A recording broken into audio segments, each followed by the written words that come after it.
কারণে কয় মুসা ওয়াজ পরে করো, আগে এই মহিলা কি কয় শুনো। মহিলারে টাকা খাওয়াইয়া ষড়যন্ত্র করে নিয়ে আসছে। এই মহিলা মানুষের সামনে বলবে মুসা আমার সাথে জিনা করছে। একজন এত বড় নবী, এত বড় পয়গম্বর, এই পয়গম্বরের বিরুদ্ধে কত বড় ষড়যন্ত্র। উলামায়ে কেরাম নবীর ওয়ারিস, অতএব উলামায়ে কেরামের ষড়যন্ত্র এটাও নতুন কিছু নয়, এটাও কারুনের জমানা থেকে আইছে। আমাদের যুগেও যদি কেউ করে এরা কারুনেরই প্রেতাত্মা। আওয়াজ দেয়া বলো ঠিক কিনা? এজন্য কারুন যখন এই কথা বলছে, মুসা নবী কয় এই মহিলা কি বলতে চায় বলো। মহিলা যেই মাত্র দাঁড়াইছে, হাজারো উম্মত পাশে দাঁড়ানো, সবাইকে পাশে নিয়ে মুসা নবী তিনি ওয়াজ করবেন, নসিহত করবেন। ওই অবস্থায় মহিলা বলবে, মহিলা এত বড় অপবাদ নবীর বিরুদ্ধে দিবে, কিন্তু বলুন তো জবান দেয় কে? আল্লাহ চাইলে জবান আল্লাহ ঘুরায় দিতে পারে কি পারে না? এই ক্ষমতা আল্লাহর আসেনি না নাই? সাথে সাথে আল্লাহ মহিলার জবান আল্লাহ ঘুরায় দিলেন। মহিলা বলতেছে, ও মানুষেরা শোনো, কারুন আমাকে টাকা খাওয়াইয়া আনছে মুসা নবীর বিরুদ্ধে জিনার অপবাদ দেওয়ার জন্য। সাথে সাথে মুসা পয়গম্বর আল্লাহর কুদরতি কদমে সেজদায় পড়ে কান্না শুরু করে দিলেন। ও মালিক, তুমি আমাকে বাঁচাইছো, ইজ্জত দেওয়ার মালিক কে? ওয়া তুইজ্জু মান তাশা ওয়া তুযিল্লু মান তাশা বিয়াদিকাল খায়র ইন্নাকা আলা কুল্লি শাইইন কাদির। ইজ্জত দেওয়ার মালিক কে? আল্লাহ পাক রব্বুল আলামিন মুসা নবীর ইজ্জত দিলেন। সাথে সাথে মুসা নবী কত রাগী নবী। মুসা নবী কো মালিক, কারণ এত বড় ষড়যন্ত্র আমার সাথে করলো, এর বিচারটা তুমি করবা না আমি করমু? আল্লাহ পাক কয় মুসা তুমি করো, আমি তোমাকে সাহায্য করব। এমনি মুসা নবী কয় ইয়া আরদ খুজি, হে জমিন তুই কারুনকে ধর। সাথে সাথে জমিন কারুনকে কামড় দিয়া ধরছে। কারণে কই কিরে আমি দৌড় দিতে চাইলাম, দৌড় দিতে পারি না, জমিনে দিয়ে কামড় দিয়ে ধরলো। কই ভাই মাপ চাই, আমি তো ধরা খাইয়া গেছি, ভাই মাপ চাই, আর এমন বেয়াদবি করবো না। মুসা নবী কয় জমিন ভালো করে ধর। এখন কামড় দিয়া হাঁটু পর্যন্ত মাটির নিচে নিয়ে গেছে। কারুনে হাত জোর করে কয় ভাই মুসা, কারণ মুসা নবী হলো তার আপন চাচাতো ভাই। কয় ভাই মুসা মাপ চাই, আর জীবনে বেয়াদবি করবো না। মুসা নবী কয় হে জমিন আরো ভালো করে ধর। জমিন কামড় দিয়া পেট পর্যন্ত নিয়ে গেল, বুক পর্যন্ত নিয়ে গেল। এরপরে কারণে কয় বুঝেছি তুমি আমাকে মাটিতে দাবাইয়া আমার সবগুলি সম্পদের মালিক তুমি হতে চাও। নাউজুবিল্লাহ জোরে কয় আমার সম্পদের মালিক তুমি হতে চাও। এমনি মুসা নবীকে আল্লাহ ওই বেঈমানের সাথে ওর সব সম্পদ তুমি মাটির নিচে দাবায়া দাও। সাথে সাথে সম্পদ মাটির নিচে দাবতে শুরু হলো। তাহলে বোঝা গেল জমিন চাইলে ধরতে পারে কি পারে না? আপনাদের এলাকার জমিনও প্রতিদিন আল্লাহর কাছে আবদার করে, আল্লাহ আর কত নাফরমানি দেখবো, অনুমতি দাও। বেনামাজিকে গিলে ফেলবো, সুদকুরকে গিলে ফেলবো, ঘুষখোরকে গিলে ফেলবো, জিনাকারীকে গিলে ফেলবো, বেপরদায় চলে গিলে ফেলবো, ওই যে দেখো মিথ্যাবাদীরে গিলে ফেলবো। বাপ মারে কষ্ট দেয়, বাপ মার অবাধ্য সন্তান, আমি জমিন তারে গিলে ফেলবো। আল্লাহ পাক রব্বুল আলামিন কয় এ জমিন থাম। আল্লাহ কই শুধু জমিন নয়, সাগর মহাসাগর গুলিও প্রতিনিয়ত আবদার করে। ওয়াল বাহরা ইস্তাজিলু রাব্বাহু, কক্সবাজার সমুদ্র সৈকতের পারে কত অন্যায় হয়, কত গুনাহ হয়। সাগরের পানি চায়া চায়া দেখতেছে, সাগরের পানি চায়া চায়া দেখে আর আল্লাহরে কয় আল্লাহ আর ধৈর্য ধরতে পারি না, আমি যতটা শান্ত ততটা অশান্ত, মুহূর্তে আমি সব ডুবাই দিতে পারি। যদি তুমি ইশারা করো, ওই নাফরমান ভালো করে জানে আমি এত শান্ত না, ও যতটা মনে করে এত শান্ত আমি না। মুহূর্তের ভিতরে আমি সবকিছু ডুবাই দিতে পারি, সবাইকে আমার তলে নিয়ে আসতে পারি। কিন্তু আমি সাগরের পারে আইসা আর কত নাফরমানি ওরা করবে, আমি আর কত দেখব, আর কত সইব। আল্লাহ তুমি অনুমতি দাও, অনুমতি দাও। ওই নাফরমানগুলিকে আমি ডুবাইয়া দেই। ওরা নাপাক বানায় ফেলছে জমিনটারে, এই জমিনটা আমি পাক বানায় দেই, পাক বানায় দেই। আর নাফরমান গুলিরে আমি আমার পেটে নিয়ে আসি। আল্লাহ পাককে প্রতিনিয়ত এরা এইভাবে আবদার করে। আল্লাহ পাক রব্বুল আলামিন ধমক দিয়ে আটকায় দেয়, এ জমিন, আমি আল্লাহ দেখতেছি এই জমিনে কত গুনাহ হয়, কত অত্যাচার হয়, কত জুলুম হয়, কত অন্যায় হয়। এরপরও আমি কেন ধরি না জানোনি? কারণ এই মানুষকে আমি আল্লাহ বড় আদর করে বানাইছি। আসমান আল্লাহ বানাইছেন কুন ফায়াকুন বইলা, জমিন আল্লাহ বানাইছেন কুন ফায়াকুন বইলা, ফেরেশতা আল্লাহ বানাইছেন কুন ফায়াকুন বইলা, জান্নাত জাহান্নাম আল্লাহ বানাইছেন কুন ফায়াকুন বইলা। কিন্তু আমারে আপনারে আল্লাহ পাক কোন ফায়াকুন বলে বানায় নাই। আল্লাহ বলে মানুষ বানাইতে আমি খালাকতু বিয়াদাইয়া, আমি আমার নিজের হাত দিয়া মানুষ বানাইছি। কারণ এই চেহারার মধ্যে এত দামি কপাল, এই কপাল দিয়ে বান্দা আমার কুদরতি কদমে সেজদা দিবে। এই কপালটার এত দাম, এত দাম, ফেরেশতাদের হাতে বানাইলেও হয় না, কুন ফায়াকুন বললেও হয় না, আদেশ দিয়া বানাইলেও হয় না। যেই কপাল আমি আমার সেজদার জন্য বানাইছি, এই কপালটা আমি আমার হাত দিয়া আদর করে বানাইছি। এজন্য আল্লাহ পাক কইরে, জমিন আমি আল্লাহ অপেক্ষায় আছি কখন আমার বান্দা ওয়াজ মাহফিলে যায় দিলটা নরম কইরা আমি আল্লাহর কদমে সেজদা দিয়ে দেয়। পিছনের সব গুনাহ এক সেজদার বিনিময়ে আমি আল্লাহ মাফ কইরা দিমু। আমি তো তার তওবার অপেক্ষায়।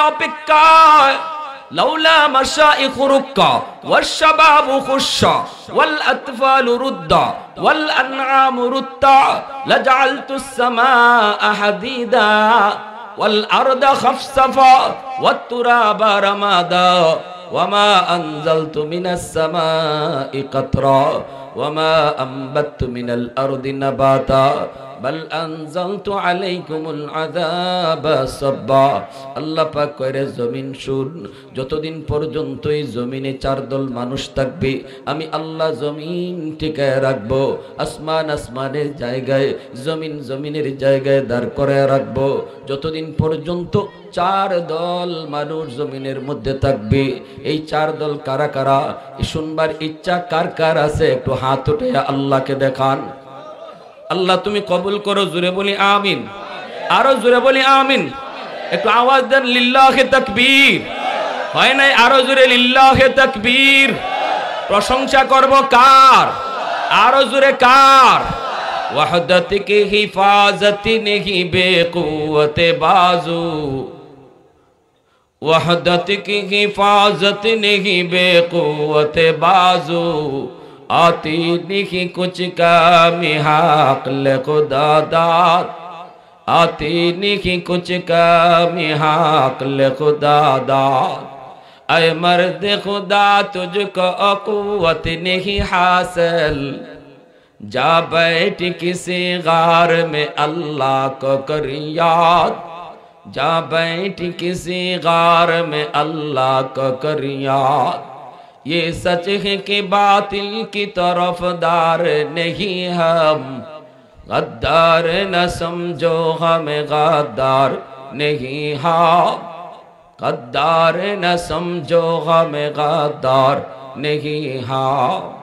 এক নাম্বার বলেন, আল্লাহ পাক বলতেছেন জানুনি যেই চার দলের কারণে আমি জমিন টিকে। এক নাম্বার হলো লাউলা মাশাইখ রুকা, এই জমিনের ভিতরে এমন কিছু বান্দা বান্দি আছে রে জমিন, যেই জমিনে এমন আমার কিছু বান্দা বান্দি আছে বয়স তার হয়ে গেছে বয়স্ক, কোমরে তার ব্যথা, হাঁটুতে তার ব্যথা, মাথায় তার ব্যথা, রুকু করতে গেলে তার বড় কষ্ট হয়, সেজদা দিতে গেলে তার বড় কষ্ট হয়। না না, কোমর বাঁকা করতে পারে না, বাঁকা করতে পারে না। এরপরও আমার বান্দা কষ্ট করে করে যখন আমার কদমে সেজদা দেয়, তার সেজদার দিকে তাকাইলে এই জমিনের প্রতি আমার বড় মায়া লেগে যায়। এজন্যই আল্লাহ পাকের নবী, রহমতের নবী, মসজিদে নববীতে নবী নামাজ পড়েন। আল্লাহর নবী ইমাম মসজিদে নববীতে আলী রাদিয়াল্লাহু তাআলা আনহু বের হয়েছেন, নবীজির পিছনে তিনি নামাজ পড়বেন। কিন্তু একটা চিকন গলি, ওই গলি দিয়ে তিনি পার হয়ে মসজিদে নববীতে যেতে হবে। কিন্তু ভাইরে, গলিতে ঢুকেই তিনি দেখতে পেলেন একজন বৃদ্ধ মানুষ, বয়স্ক মানুষ। এ যুবক, একটু খেয়াল করো, সমাজের বয়স্ক মানুষগুলি তোমার বাবার বয়সের, দাদার বয়সের, নানার বয়সের। এদের দোয়া তোমার জীবনের জন্য কত বড় চাবি, সফলতার কত বড় চাবি। ঘটনাটা শোনো। নবীজির সাহাবী আলী রাদিয়াল্লাহু তাআলা আনহু বের হলেন নবীর পিছনে নামাজ পড়বেন। ইমামকে কায়সারওয়ারে দু জাহান রাহমাতুল লিল আলামিন, আমার আপনার নবী মসজিদে নববীর ইমাম, নামাজে শরীক হবেন আলী। ঘর থেকে নির্ধারিত টাইমে বের হয়েছেন। চিকন একটা গলি, গলিতে যাইয়েই দেখেন একজন বুড়া মানুষ লাঠিতে বর দিয়া গলি পার হয়। আলী চিন্তায় পড়ে গেলেন, এত চিকন, যদি টাইম মতো নবীর পিছনে যায় নামাজ ধরতে হয়, প্রথম রাকাত যদি পাইতে হয়, তাহলে এই বুড়া মানুষটার পিছনে পিছনে হাঁটলে পাবেন না, কারণ ইনি তো বৃদ্ধ মানুষ। আস্তে আস্তে হাঁটেন, উনাকে একটু চাপ দিয়া একটু বলতে হবে, চাচা একটু জায়গা দেন, একটু চাপ দিয়া তারপরে যাওয়া লাগবে। আলী রাদিয়াল্লাহু তাআলা আনহু চিন্তায় পড়ে গেলেন। এইবার নিজের মনকে জিজ্ঞেস করেন, এরে আলীর মন, একটু বল, তুই কি নবীর পিছনে যায়া প্রথম রাকাতেই নামাজে শরীক হবি, নাকি এই বৃদ্ধ মানুষটারে কষ্ট দিবি না, ওনার পিছনে পিছনে যায়া ওনাকে সম্মান দিবি? ওই বৃদ্ধ মানুষকে তুই সম্মান দিবি, নাকি নবীর পিছনে যায়া প্রথম রাকাতেই শরীক হবি? বল, তুই কোনটা করবি? তখনই আলীর মন কয়, না রে আলী, বৃদ্ধ মানুষকে আমার আল্লাহ সম্মান দেয়, বয়স্ক মানুষকে আল্লাহ নিজে সম্মান দেয়। এজন্যই রাসূল কয়, সাদা দাড়িওয়ালা মানুষ হাত উঠাইতে আল্লাহ খালি হাতেই ফিরাই দিতে তার লজ্জা হয়। আলী রাদিয়াল্লাহু তাআলা আনহুর মন আলীকে নিষেধ করলো, না না, তুমি তার পিছনে পিছনে যাও, তবু তার কষ্ট দিও না, সম্মান দাও। প্রয়োজনে এক রাকাত নামাজ যদি নবীর পিছনে ছুটে যাক, তুমি আবার পরে নিও। আলী পিছনে পিছনে রওনা দিলেন। আলী তো পিছনে পিছনে রওনা দিলেন। মনে মনে ভাবতেছেন, রাকাত একটা চলে যাবে, এক রাকাত নবীর পিছনে তিনি পাবেন না। কিন্তু এই দিকে ঘটনা ঘটে গেল কি, আমার নবী রুকুতে যাওয়া মাত্রই আল্লাহ জিব্রাইলকে পাঠায় দিছে। আল্লাহর কাছে আলীর ওই আমলটা এত পছন্দ হয়েছে আল্লাহর কাছে। আল্লাহ কই, জিব্রাইল তুমি যাও, আমার বন্ধুকে যায় বলো রুকু যেন লম্বা করে, রুকু যেন লম্বা করে, আমার আলী যেন আমার বন্ধুকে রুকুতে আয়া পায়। সুবহানাল্লাহ, একটু জোরে কর না। আমার আলী যেন আমার বন্ধুকে রুকুতে পায়। জিব্রাইল আইসে কয়, নবী গো, মাথা তুলবেন না, মাথা তুলবেন না গো নবী। আল্লাহ পাকের ওয়ার্ডার, আপনার আলী নামাজে শরীক না হওয়া পর্যন্ত মাথা তুলতে পারবেন না। নবীজি তো এইবার কোনো কথা বলতে পারেন না। আমার রহমতের নবী নামাজের ভিতরে জিব্রাইলকে আর কোনো প্রশ্ন করলেন না। লম্বা একটা রুকু নবী করা শুরু করলেন। সাহাবায়ে কেরাম পিছনে, তারাও তো রুকু লম্বা করেন। সবাই তো টেনশনে, এত লম্বা রুকু মায়ার নবী কেন করেন? কেউ তো জানে না, জানেন শুধু আমার আল্লাহ। কেউ তো জানে না, জানেন শুধু আমার নবী। নবীকে জানাইলেন আমার আল্লাহ। এই দিকে রুকু লম্বা হলো, রুকু লম্বা হলো। এজন্যই তো আমার নবী রহমতের নবী কয়, বাবা কবরে শুয়ে গেছে, এই বাবার জন্য তুমি কিছু পাঠাইতে চাও, এই বাবার জন্য তুমি কিছু পাঠাইতে চাও। আমার রাসূল কয়, বাবার বন্ধু বান্ধব কারা আছে দেখো, বাবার সমবয়সের মানুষ কারা আছে দেখো, তাদেরকে পাইলে পরে বাবার মতো শ্রদ্ধা করো। ইকরামু সাদিকিহিমা মিন বাদিহিমা, বাবার বন্ধুদেরকে বাবার মতো শ্রদ্ধা করো, বাবার মতো সম্মান করো, বাবার মতোই সাহায্য করো, বাবার মতোই তাদেরকে কিছু খাওয়াও, কিছু পড়াও। যদি তা বাবার বন্ধুকে একটা লুঙ্গি কিনে দাও, বাবার বন্ধুকে তুমি 1000 টাকা দাও, আল্লাহর নবী কয় যেন বাবার কবরেই তুমি লুঙ্গিটা পৌঁছে দিছো, যেন বাবার কবরে তুমি লুঙ্গিটা পৌঁছায় দিছো। বাবার বন্ধুকে তুমি সম্মান করেছো, তোমার এই সম্মানের কথা আল্লাহ বাবার কবরে পৌঁছায় দিবে। এজন্যই তো আমার নবী আম্মাদান আয়েশা সিদ্দিকা রাদিয়াল্লাহু তাআলা আনহাকে নিয়ে বসে আছেন, খাঞ্চা বড় রুটি, নবীজি রুটি খাইতেছেন না, কান্দেন। আম্মাদান কয়, নবী গো কান্দেন কেন? আল্লাহর নবী কয়, আয়েশা আমার খাদিজার কথা মনে পড়ে গেছে। আজ তো তোমাদের নিয়ে আমি অনেক রুটি বইয়ে খাই, কিন্তু খাদিজাকে নিয়ে একটা রুটিও এভাবে বসে খাইতে পারি নাই। এজন্য খাদিজার কথা মনে পড়ে গেছে। তোমরা তো সুখের দিনের স্ত্রী, খাদিজা ছিল আমার দুঃখের দিনের স্ত্রী। যাও আমার খাদিজাকে একটা রুটি দিয়ে আসো। আম্মাদান আয়েশা বলে, নবী গো খাদিজা তো কবরে শায়িত, রুটি খাওয়াবো কেমন করে? আমার রাসূল কয়, খাদিজার একজন বান্ধবী আছে নাফিসা। আল্লাহু আকবার। ও আয়েশা, আমার খাদিজার একজন বান্ধবী আছে নাফিসা, নাফিসাকে রুটিটা খাওয়াও, তাহলে আমার খাদিজাকে রুটি খাওয়ানো হয়ে যাবে। একটু জোরে কোন সুবহানাল্লাহ। আজকে দেখা যায় কবরস্থানের উদ্যোগে মাহফিল। এই কবরস্থানে কারো বাবা, কারো মা, কারো দাদা, কারো দাদি, অনেক বড় কবরস্থান, আপনজন প্রিয়জন শুয়ে আছে, ঠিক না?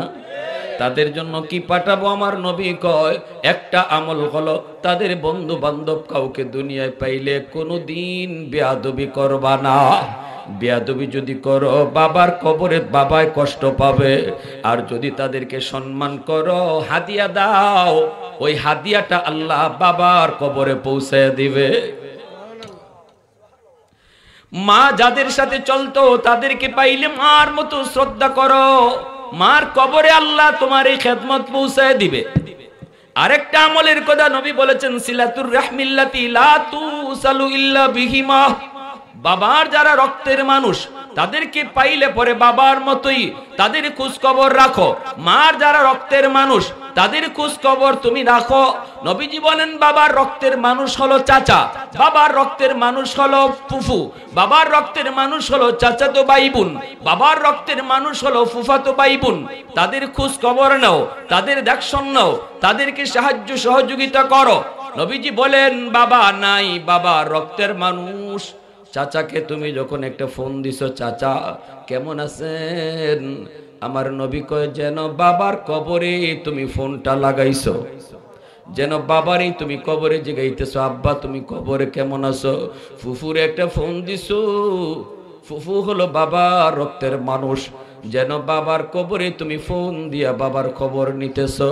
মা দুনিয়ায় নাই, মার রক্তের মানুষ দুনিয়াতে আছে, যেমন খালা, মামা, খালা তো ভাই বোন, মামা তো ভাই বোন, তাদেরকে তুমি একটা ফোন দিলা। রাসূল কয় যেন মার কবরে তুমি ফোন লাগাইছো। সুবহানাল্লাহ, জোরে কইবেন না? এই কথাগুলি আমি নবীর হাদিসের কথা বলতেছি। আমরা তো আমাদের মুর্দেগানের জন্য মন গড়া আমল করি।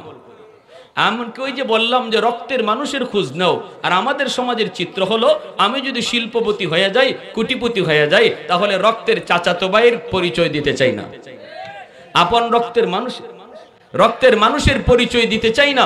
অথচ আবার রাসূল কয়, বাবার জন্য 10টা 20টা গরু জবাই কইরা জিয়াফত করার চেয়ে বাবার রক্তের মানুষকে তুমি একটু সাহায্য করলে এই সওয়াবটা বেশি হয়।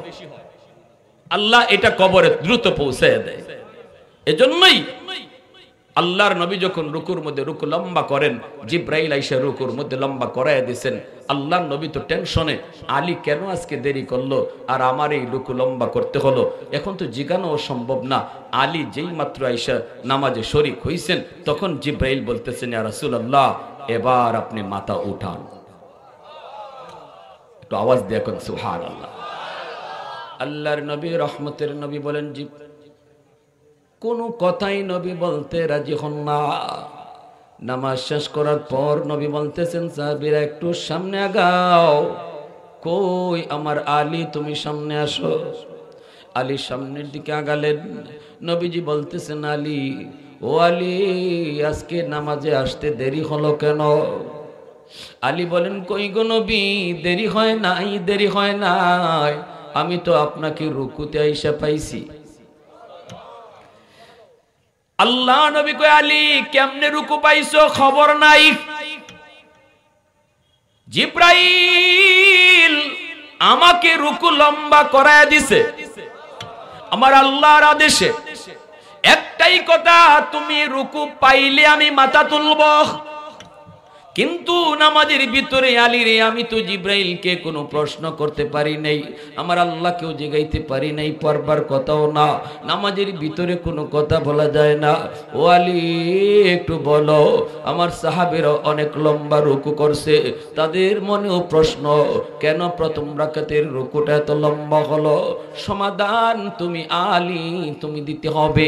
এইবার আলী, তিনি এইবার কান্না শুরু করে দিছেন। এবং আলী বুঝতেছে, হায় রে, এত বড় ঘটনা ঘটে গেছে, আমি তো টের পাই নাই। আমি তো মনে করছিলাম রুকু একটা চলে যাবে, কিন্তু আইসা আমি নবীকে রুকুতে পাইলাম। কিন্তু কেমনে পাইলাম এখন তো বুঝলাম। নবীজি কয়, আলী একটু ক, কি এমন নেক আমল করেছো, কি এমন আল্লাহকে রাজি করেছো, তোমার জন্য আল্লাহ নামাজে রুকু লম্বা করায় দিল। আলী রাদিয়াল্লাহু তাআলা আনহুর চোখ থেকে দর দর করে পানি পড়ে আর কান্দে, আর কয়, নবী গো, তেমন তো নেক আমল মনে পড়ে না। নবী গো, এত নেক আমল কর মনে পড়ে না, তবে যদ্দূর মনে পড়ছে গো নবী, আমি তো টাইম মতোই ঘর থেকে বের হয়েছি আপনার পিছনে নামাজ ধরার জন্য। কিন্তু ওই যে একটা চিকন গলি, ওই গলিটা তো আপনিও দেখছেন। নবী কহ, দেখছি। এই গলিতে ঢুকেই দেখি একজন বৃদ্ধ মানুষ লাঠি বর দিয়া ওই গলিটা তিনি পার হয়।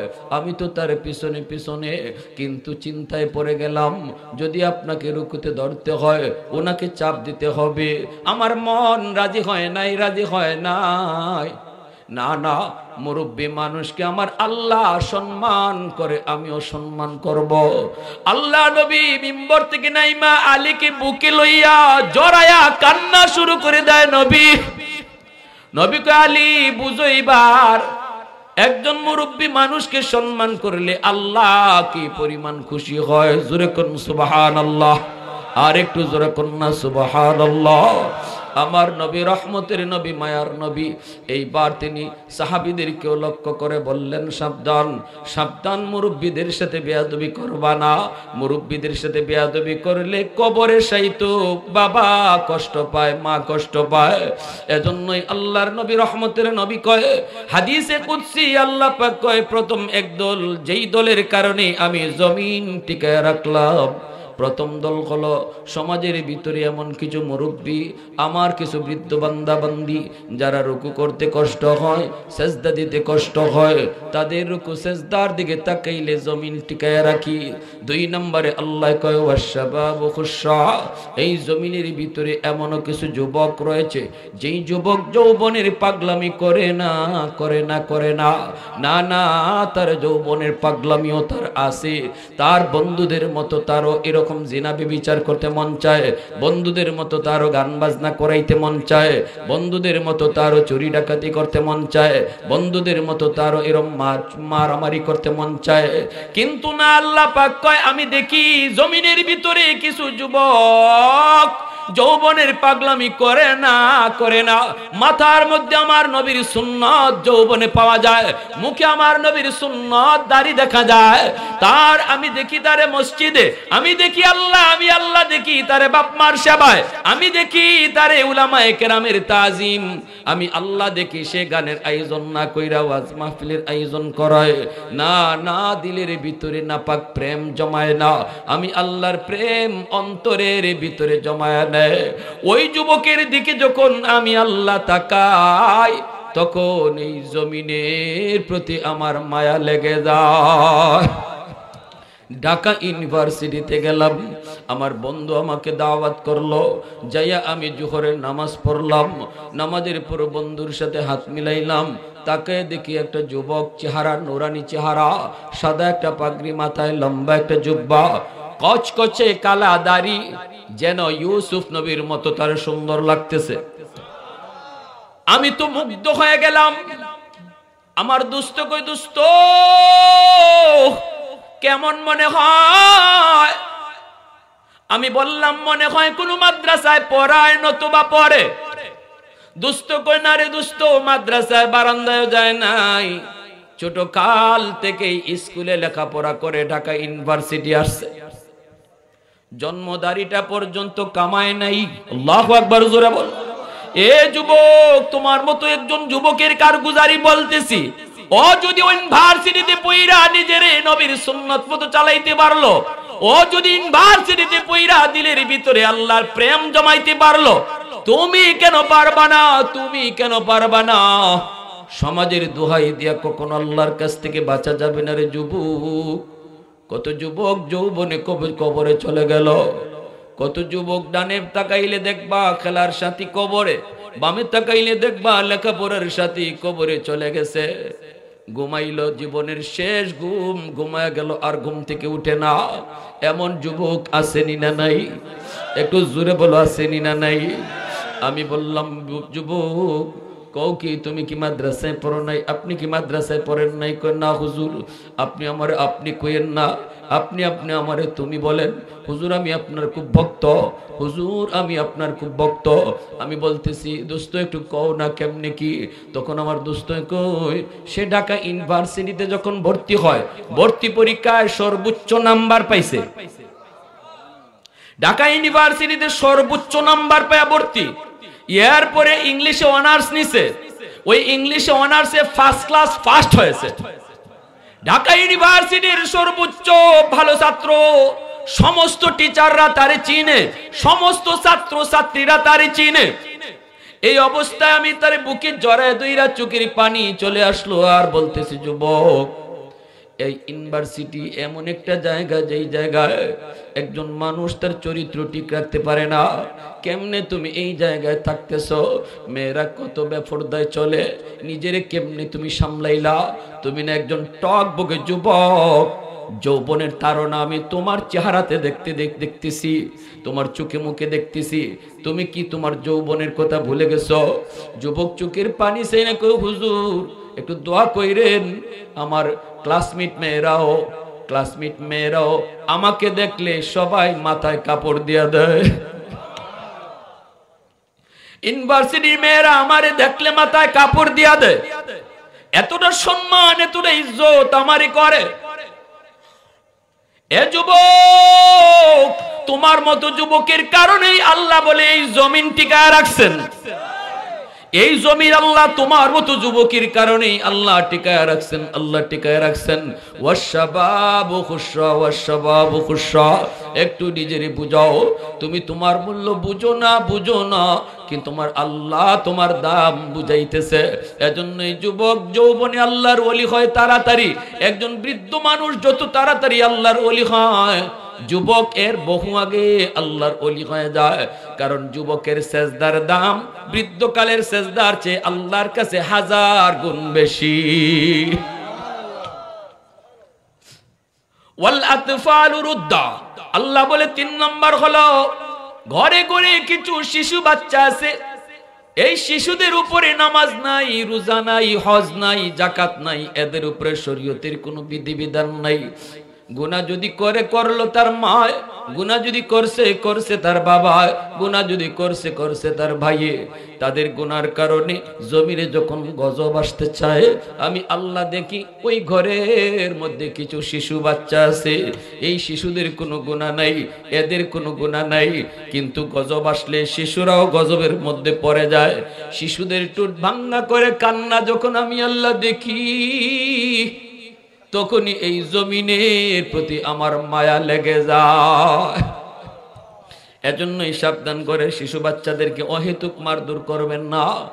এই যুবক মনে রাখো, শিশুদেরকে অহেতুক মারধর করবেন না। মনে রাখবেন আমার ঘরে ছোট্ট শিশুটা, তার উসিলায় আল্লাহ আমাদেরকে খাওয়াইতেছে, নতুবা আমরা যেই গুনাহ করি আল্লাহ রিজিক বন্ধ করে দিত। ওই শিশুটার কারণে আল্লাহ ঘরের সবাইরে খাওয়াইতেছে, ওই শিশু বাচ্চাটার উসিলায় আল্লাহ আমাদেরকে খাওয়াইতেছে। এজন্য আমার নবী, রহমতের নবী, শিশুদেরকে দেখলে নবীজি কুলে নিতেন, চুমু খাইতেন, আল্লাহর নবী আদর করতেন। নবীজি ঘোড়া হয়ে যাইতেন, হাসান হোসাইন নবীর পিঠে উইসা ঘোড়া দৌড়াইতেন। জোরে কন্যা সুবহানাল্লাহ। এটা আমার নবীর বহুত বড় সুন্নত। শিশুদেরকে মায়া করা, আদর করা, এটা আমার নবীর বহুত বড় সুন্নত। 4 নম্বরে আল্লাহ কয় ওয়াল আনআমুরুত্তা, জমিনের ভিতরে কিছু গরু ছাগল হাঁস মুরগি আছে, এদেরও কোনো গুনাহ নাই, এদের উপরে শরীয়তের কোনো বিধি বিধান নাই। জমিনে যদি মানুষের গুনার কারণে গজব হয়, এই গজবের মধ্যে হাঁস মুরগি গরু ছাগল গুলোও পড়ে যায়, অথচ তাদের উপরে নামাজ রোজা ফরজ করি নাই আমি আল্লাহ। গজবের মধ্যে গরু ছাগল পশু পাখি পড়ে যায়, এদের দিকে তাকাইলো জমিনের প্রতি আমি আল্লাহর বড় মায়া লেগে যায়। হাকিমুল উম্মত মুজাদ্দিদি মিল্লাত আশরাফ আলী থানভী নাম শুনছেন নি?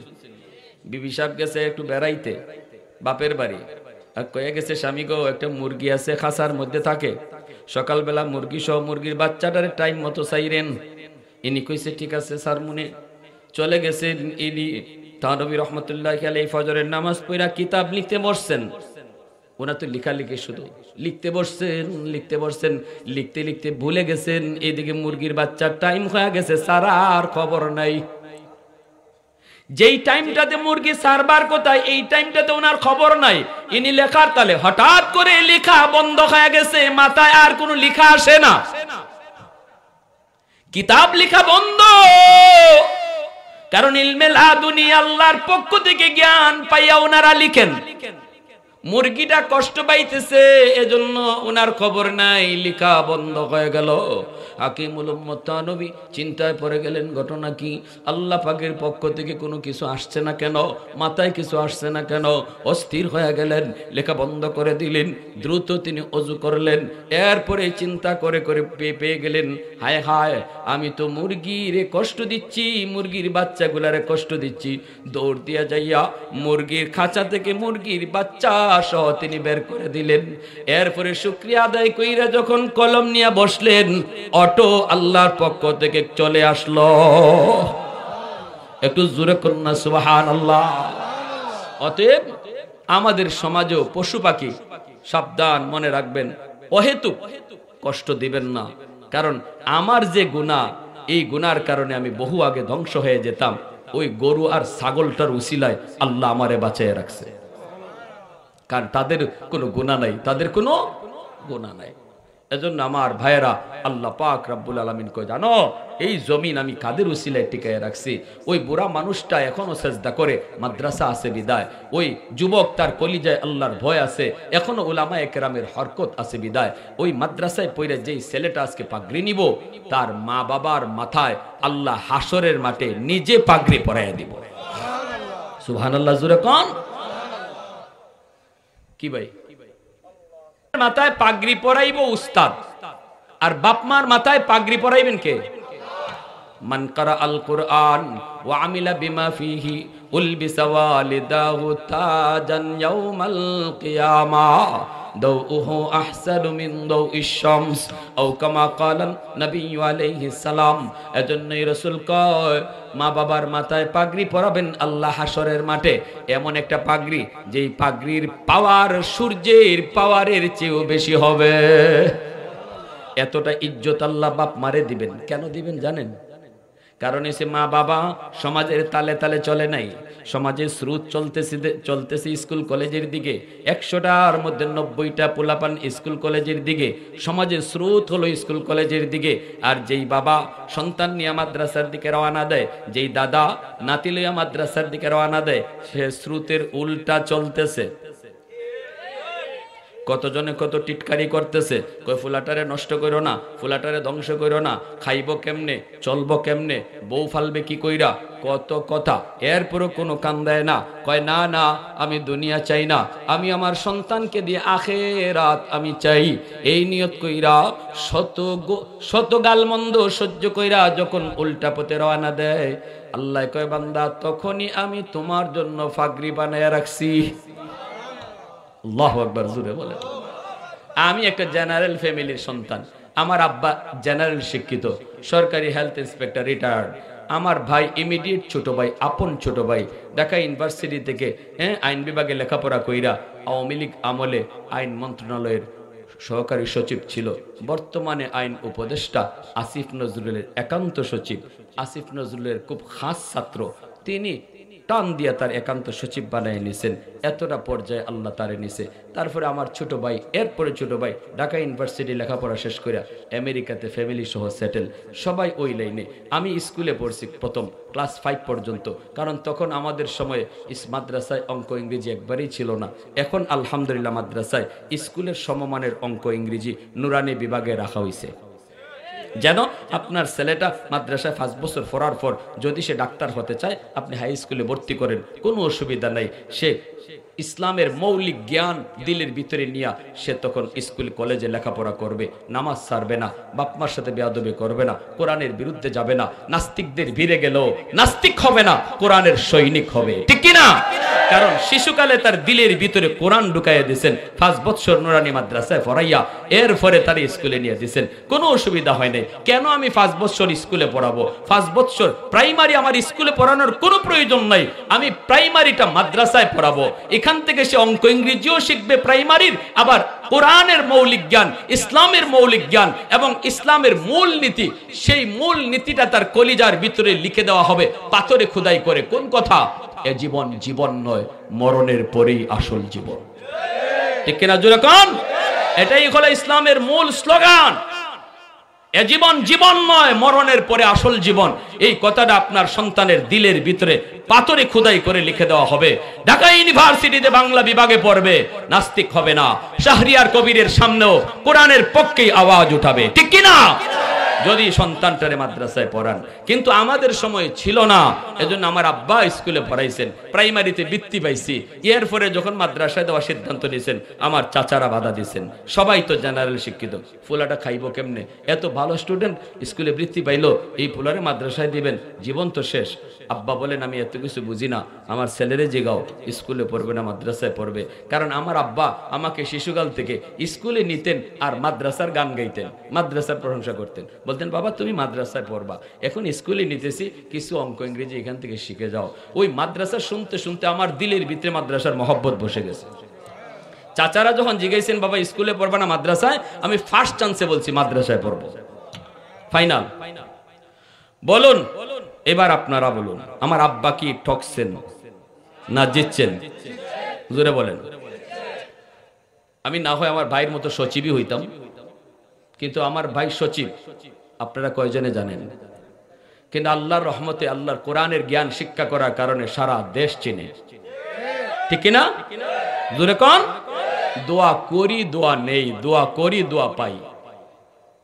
আলহামদুলিল্লাহ আমার ভাই আলহামদুলিল্লাহ দিনের পথে আছে, দিনের লাইনে আছে এবং অত্যন্ত সৎভাবে চলে, যার কারণে কোনো লাল কালি তার পিছনে নাই, সর্বমহলেই গ্রহণযোগ্য।